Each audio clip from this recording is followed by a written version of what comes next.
नमस्कार दोस्तों, आप सभी का मेरे इस YouTube चैनल में हार्दिक स्वागत है। दोस्तों, वैशाख मास का पावन पर्व महीना स्नान दान का शुरू हो चुका है और वैशाख मास में प्रतिदिन सुने जाने वाली कहानियों में से एक बंदरी की कहानी मैं आप लोगों को श्रवण करवाने जा रही हूँ। तो चलिए वीडियो शुरू करते हैं। दोस्तों, अगर आपको हमारी ये वीडियो अच्छी लगी हो तो लाइक और शेयर करें और चैनल को सब्सक्राइब करना ना भूलें और कमेंट बॉक्स में ओम नमो भगवते वासुदेवाय अवश्य लिखें। तो चलिए वीडियो शुरू करते हैं। दोस्तों, एक राजा था। वह वैशाख माह में प्रतिदिन ब्रह्म मुहूर्त में उठकर गंगा जी में स्नान करता था। राजा का आदेश था कि मुझसे पहले गंगा जी में कोई भी स्नान नहीं करेगा। राजा जब गंगा जी में स्नान करने जाते तो उन्हें प्रतिदिन शांत जल के स्थान पर हिलता हुआ हलचल युक्त जल दिखाई देता था।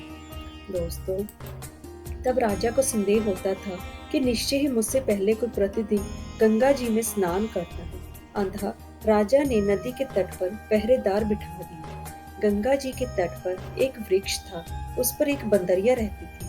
वह प्रतिदिन राजा के स्नान करने से पूर्व स्नान करके वृक्ष पर चढ़कर बैठ जाती थी। इस प्रकार होते होते पूरा वैशाख माह व्यतीत हो गया, किंतु अंतिम दिन राजा के सिपाही ने देख लिया और उस बंदरिया को पकड़कर वो राजा के सिपाही ने उसको राजा के सामने पेश कर दिया और कहा कि ये बंदरिया आपसे पूर्व प्रतिदिन गंगा जी में स्नान करती है। उधर राजा की प्रतिज्ञा थी कि यदि कोई भी स्त्री मुझसे पूर्व स्नान करती होगी तो मैं उससे विवाह कर लूंगा।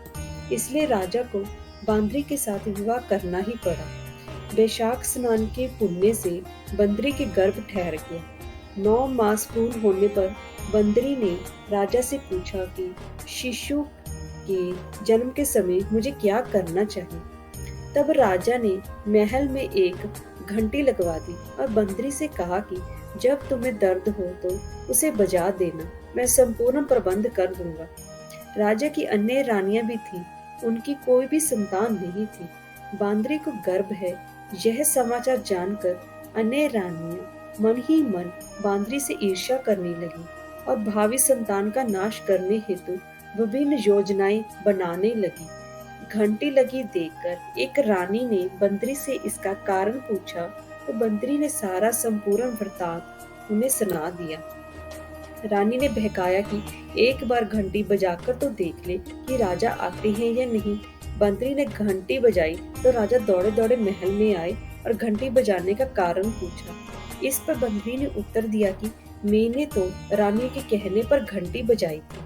तब रानियों ने राजा से कहा कि यह तो पशु है और ना ही जाने कितनी बार घंटी बजाएगी। इस प्रकार कहकर उन्होंने घंटी को हटवा दिया।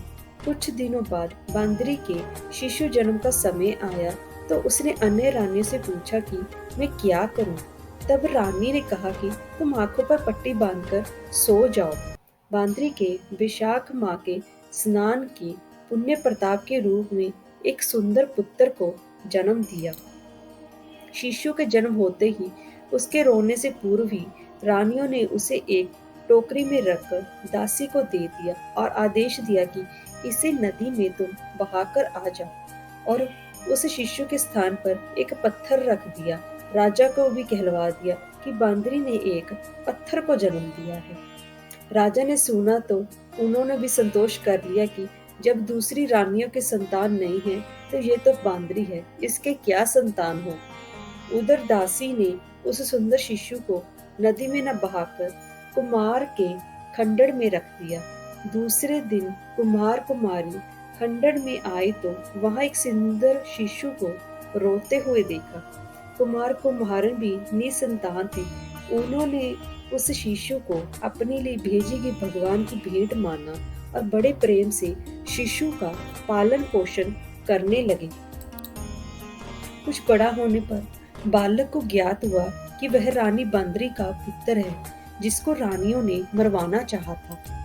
एक दिन वह बालक कुमार के बनाए हुए मिट्टी के हाथी घोड़े लेकर पनघट पर जाकर बेटा और दासियों को देखकर कहने लगा, आओ रे मेरे मिट्टी के हाथी, घोड़े पानी पियो। जब दासियों ने ये बात सुनी तो मैं हंसने लगी और बोली, अरे मूर्ख, कभी मिट्टी के हाथी घोड़े भी पानी पीते हैं क्या? इस पर उस बालक ने कहा कि कभी बंदरी के भी पत्थर जन्म लेता है क्या? उस बालक की ये बात दासियों ने जाकर महल में कही। तब रानियों ने दूसरे दिन विष मिलाकर लड्डू भेज दिए।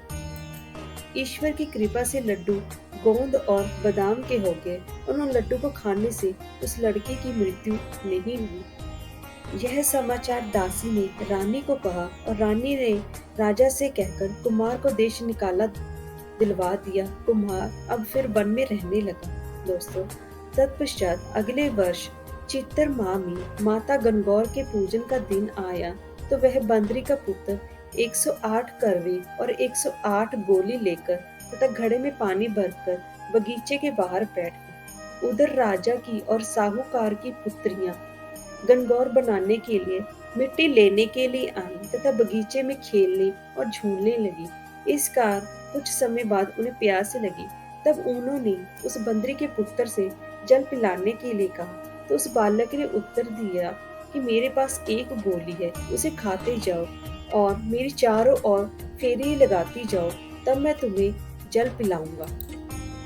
इस पर पहले तो कन्याओं ने मना किया, किंतु प्यास तीव्र होने के कारण मैं मान गई।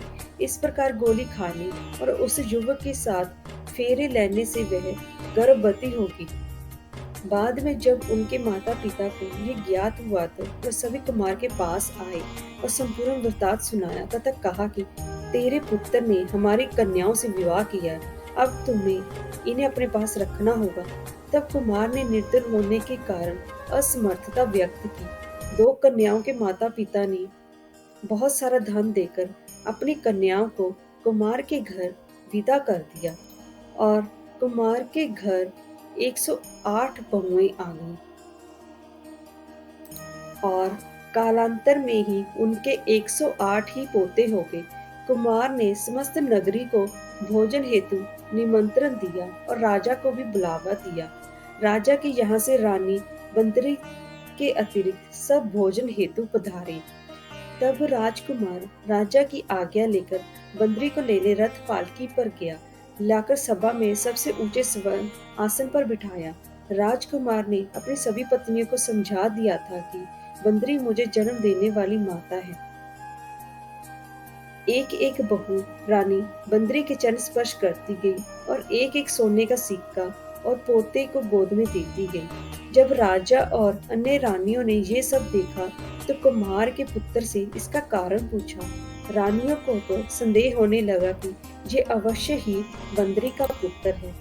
इसीलिए रानी और रूठकर राजा को कहने लगी कि कुम्हार के पुत्र ने हमारा अपमान किया है और बंदरी का सम्मान किया, अतः हम लौटकर वापस जा रहे हैं। इधर राजा को पुत्र के जन्म का संपूर्ण रहस्य ज्ञात हो गया था, इसलिए उन्होंने रानियों को देश निकाला दिया और अपने सभी पुत्र वधू व पुत्रों को लेकर महल में आए और राजकुमार का राज तिलक हुआ। कुमार कुमारियों को राजकुमार ने महल में रहने के लिए निवेदन किया, किंतु वह नहीं माने। तब राजा ने उन्हें ढेर सारा धन देकर विदा किया। दोस्तों, वैशाख स्नान का इतना महत्व है तो सबको वैशाख स्नान करना चाहिए। बंदरी ने वैशाख स्नान किया तो उसे राजा का राज्य, पुत्र, बहुएं आदि प्राप्त हुई। ईश्वर जैसे बंदरी को पुण्य मिला, इस प्रकार हमें भी पुण्य देना। धन्यवाद।